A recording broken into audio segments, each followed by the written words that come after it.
Hello, my name is Caleb Armstrong. This is my presentation on geothermal energy and geothermal energy's impact on the environment and health. So again, this is my research question. What negative impacts does geothermal energy have on the environment and the health of organic life? Now, the reason for why I picked this topic is just because of, energy. The topic of energy interests me a great deal.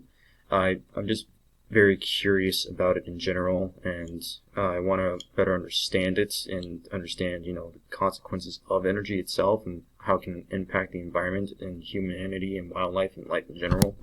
I'm also quite curious as to, if there is a proper energy source out there that would, be beneficial for us, be of good use, but not harm the environment in any kind of way. Now, impacts of geothermal energy, air contamination, water contamination, there are health risks and environmental impacts from geothermal energy. So, let me move face over to this corner now. Air contamination. So geothermal energy power plants produce both carbon dioxide and hydrogen sulfide. Carbon dioxide is a greenhouse gas, which contributes to climate change, and hydrogen sulfide dissolves in water, which can cause an increase in soil acidity at the event of acid rain, and which would then lead to a decrease in crop health. Then there's water contamination. Move over my face cam real quick so you can see the picture. And back. So water contamination. So hydrogen sulfide production from geothermal power plants. There are geothermal well and pipe leaks that can occur, and sometimes there's traces of arsenic in that fluid that leak from the power plants, which then get into the environment and soaked into the soil. There's also the event of drilling for mud in geothermal wells as well.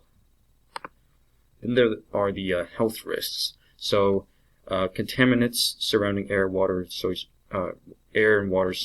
and soil, as stated before, produces toxic gases and can sometimes leak arsenic into the environment. Contamination of crops via different causes, acid rain, contaminated soil, contaminated groundwater.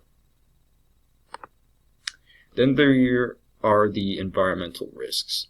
So traces of toxic elements in gases produced. So the gases produced from geothermal power plants can sometimes have traces of toxic metals in them, such as mercury, boron, and arsenic. So arsenic can be found in both the gases produced and sometimes the leaks, the fluids coming from the leaks at these power plants. So these power plants can also lead to a decrease in species diversity as they take up a lot more land and possibly causing some habitat fragmentation. They increase the risk of landslides due to their construction, and also the possibility of causing seismic activity within the area as well.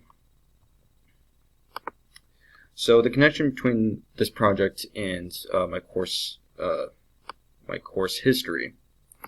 I have learned about renewable energy before. I've had not a lot of classes, but a few courses regarding energy before, and it was around that time where I started to get interested in energy sources and wanting to learn more about them.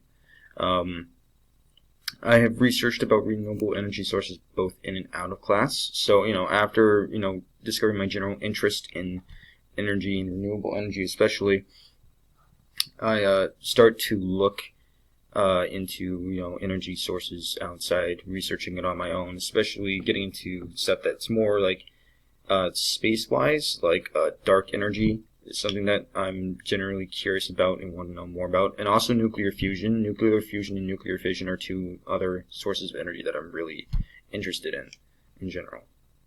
Specifically nuclear fusion. Here are my references, and thank you for watching.